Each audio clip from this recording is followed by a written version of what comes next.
Hello ladies and gentlemen, welcome back to the channel. Today I wanted to make a video on investments you should be making into a Roth IRA and just an overall good portfolio composition. This is a video that I've looked for several times in the past couple weeks or couple months, and I really haven't found any concrete answers, and there's a couple that just say, oh, this one thing or this over here, but I don't think that truly maximizes what you can do in a Roth IRA. And I wanted to make this video because today I finally got my Roth IRA open through Charles Schwab, and hopefully I'm going to start investing that very soon. As you see, I have $0 in it currently.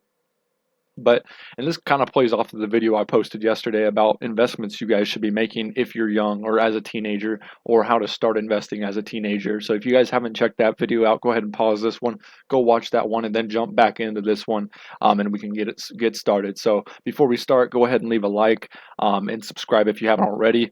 Takes 2 seconds. Just click the red button below, and we will be good to go. And I'll continue posting great content. So today, the main composition of a Roth IRA that you hear a lot of people, such as Dave Ramsey, and I've had professors talk about this composition for a portfolio, is going to be 25% of the portfolio should be large cap. This is going to be your bigger companies such as Microsoft, Apple, and some other things that have a really large market cap.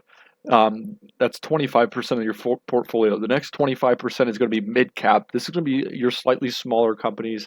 Let's look up an example of mid cap real quick. Mid cap stocks, just to see if there are any. Maybe do examples real quick. Examples. Let's see if anything pops up. These are just going to be, you're not quite blue chip stocks, but mid-cap stocks are shares of public companies with market caps between $1 billion and $5 billion. So we got Dollar Tree, 3D Systems, New Skin Enterprises, some random ones there, but those are just examples. That's the second 25% of your portfolio. The third 25% are your small cap aggressive stocks. So these are going to be your smaller stocks. Let's go ahead and see if we can't find any of these small cap stock examples. Your TiVo, your Smith & Wesson, your Sonic Corporation.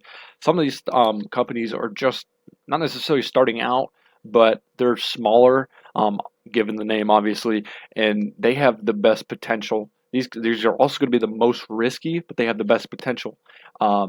So one of them could potentially blow up, and one of them could potentially lose a bunch of money. You never know. They could go bankrupt. These are companies that are not necessarily just starting out, but like I said, they're on the smaller end. And the fourth 25%, the fourth quarter of this portfolio is going to be international stocks. And that just has to do with anything that's international in the world. So it's a 25, 25, 25, 25 mix in this portfolio. And what this allows you to do is it creates great diversification in your portfolio. The large, the mid, and the small are usually going to be American companies, North American companies, and obviously the international is going to be international outside of North America. And that allows you to have 75% in the United States market, the North American market, and also have 25% in the international market. So you're not relying 100% on the market in the United States. So if for some reason it goes into a recession or whatever, you do still have 25% of the international fund that may not necessarily be affected by the recession that's going on in America or whatever it may be. So it allows for great diversification, good potential growth with slight risk. There's a decent bit of risk associated, but it's not astronomical. It's not putting all your money into small cap stocks or companies such as like Tesla or whatever it may be. Very risky companies, and this is going to revolve around the easiest way to do this. You could do single stocks, but that's going to cost a lot of money, and it's going to lose some of that diversification. So what we're going to do is we're going to look at ETFs. And what an ETF is, it's an exchange traded fund. It's a lot like, let's just read this definition. Exchange traded fund is an investment fund traded on stock exchanges, much like stocks. So it's essentially a stock. You can buy and sell it like a stock. It's very fluid, very liquid, and you can, as I said, you can buy and sell like a stock. It's very similar to an index fund or a mutual fund, but the big difference is there isn't that bottom line of a minimum. And I've seen some mutual funds where you have to put $500,000 into a stock or into a mutual fund to be able to open and invest in that mutual fund. and that's astronomical. And obviously on this channel, we're looking at growing and starting out in the stock market and starting out in the finance world, and having 20 or $500,000, or even if it's $5,000 into a fund to be able to even start investing in that fund. That's a lot of money. That's a lot of money, and some people may not be able to do that. So that's the great thing about ETFs, is they're going to be in probably the $500 to even $50 range, $50 to $500 range. So what we're going to do is we're going to start out with the large cap stocks, or the blue chip stocks, and I think a great ETF for that is going to be the Spider S&P 500. So essentially what this is going to do is going to mirror the S&P 500. So you're going to look at the biggest, the 500 biggest stocks in the S&P 500, which is what that makes up as, and it's going to essentially mirror that. So this is a very safe, very good for things such as dividend investing and other things such as that. It's got a decent expense ratio of 0.09%, so that's not overly high. As you can see over here, fund performance as of the last month was 1.8. Quarter to date 1.6. Year to date is 20%. It's up 20%. 3-year 13%. 5-year 10%. 10-year 13%. And since its inception, it's up about 10%. And that's one of the things you don't see a lot of. When you're just mirroring the market, you're going to see like 7%, 8%. So this is very good. This is a very good fund. I would like to see the expense ratio a little bit lower, but otherwise it's a pretty good fund to look at to get your large cap stocks. And rather than just getting that 7 or 8%, you can get near 10% or 13% or even 20% here. So it's very, very interesting, very good to look at things such as that. Then we're going to move over to the mid cap growth stocks. And like I said, these are the slightly smaller than the blue chip, the large cap stocks, but a little bit bigger than the small cap stocks, obviously. So the expense ratio is a little bit better, 0.07 on this stock.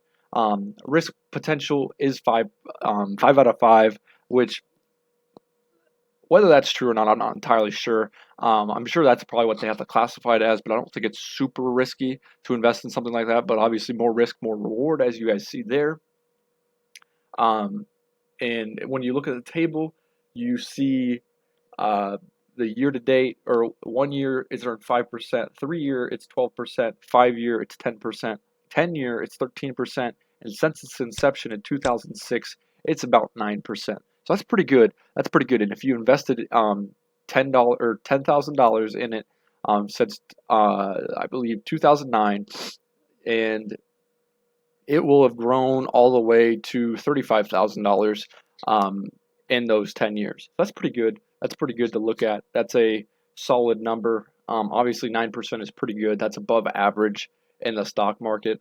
One thing I do like about Vanguard is it will show you the composition of the ETF. It's got basic materials, shows you the percent there, consumer goods, consumer services, financials, healthcare, industrials.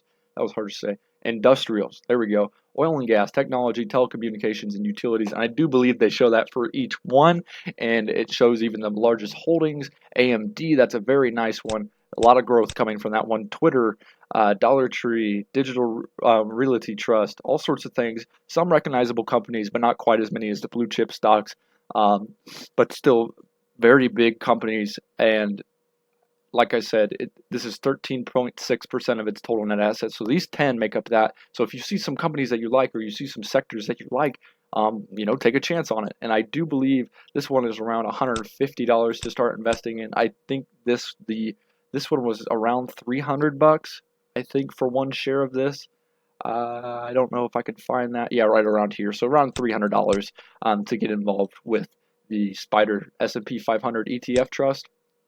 I believe this is another mid cap stock. In case you didn't want to invest in that last one, it has a slightly higher expense ratio, which is why I'm not super involved with this. But this does make up of about 1,000, because you're looking at the Russell 1000 Value Index.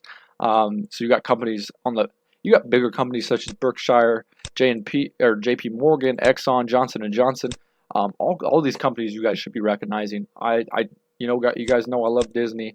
But yeah, all these are very big companies, and I would even include, I think these are more blue chip stocks. So I think this is definitely a safer play. It's actually up about 12% since its inception. and $10,000 would be worth 26,000. I think that's slightly lower than, yeah, 35,000. Okay, so this one's definitely a little bit more risky, lower expense ratio. So it just depends what you want. And I do believe, see, this one looks like it's slightly cheaper as well. But so that you can weigh your risk and obviously do more research on these as well. So next we're going to get into the small cap aggressive ETF funds. So this one has a 0.05 expense ratio, and that's very nice to see. Obviously, this is going to be a very high risk, about $155 per share on this one. And in 1 year, it's actually lost 3.8%. That's what you're going to see when you get into the aggressive in the small cap stocks. And then 3 years, it's been up 10%, then 8, then 12, then 8. So this is actually a pretty risky investment. As you see, it's got pretty high highs, but it can also go below. As you see, you've lost a little money, excuse me, in part of the time. So, I mean, some of these in the long run for these aggressive ones, you can expect to see a bigger percent of return, and that's the goal. That's why you would invest in risky investments such as that. Then you got the portfolio composition down here, number of stocks about 1,300, and then you got some of the companies right here: Burlington, IDX or IDEX, Zebra, UGI, West Pharmaceutical. Some smaller companies that could potentially grow into a lot bigger companies. So this is going to be where a lot of action happens. A lot of action. Dave Ramsey talks about this. This is going to be where you hopefully see a lot of growth and not a lot of loss. And then you're going to be off and good in this department. So then we're going to come over to the last quarter of our portfolio, and we're going to look at Vanguard Total International Stock ETF. This is where the international stocks come into play. Not a super bad expense ratio. I do like seeing that. A decent high risk on this one. Whether that's true or not, I mean, I'm sure it is, like I said earlier, but I'm not too worried about this. About $52. So this is the cheapest one. And this, you're not going to see a lot of money being earned from this. As you see, it's even lost quite a bit of money, down to 8,000. But this is mostly just to balance out your portfolio, get that diversification in there. So you see, you lost 1.5% in the first year, 6%, 3%, 4%. Actually, there's nothing available, and then 3%. So, and all of these, you guys got to remember that you're in for the long run. That's what you guys got to keep in mind. Excuse me. And you got you got a nice region allocation pie chart over here. So you got emerging markets, Europe, Pacific, Middle East, and some in North America, and some in other. A lot of different stocks, a lot of different holdings in this one. You got things such as Nestle, Alibaba, Royal Dutch, Samsung, Taiwan Semiconductor Manufacturing, Toyota, a lot of bigger international names, and then obviously you're going to have a lot of names that are maybe you've never heard of before just because of the amount of stocks in this portfolio. So that wraps it up for the Roth IRA, and like I said, it's got to be 25, 25, 25, 25 of each one.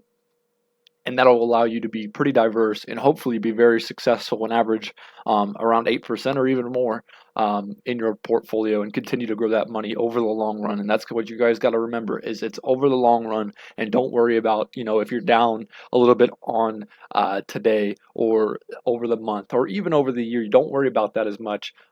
Just stay in the long run, and you guys should hopefully be wealthy, and we can get wealthy together. So that's going to do it for this one, guys. If you guys enjoyed, leave a comment below, and also let me know what some of your guys' favorite stocks or ETFs or even mutual funds are for a Roth IRA. I'd be happy to talk with you guys down in the comment section. So if you guys haven't already, leave a like and subscribe. And until next time, guys, I'll catch you guys in the next one. Happy investing.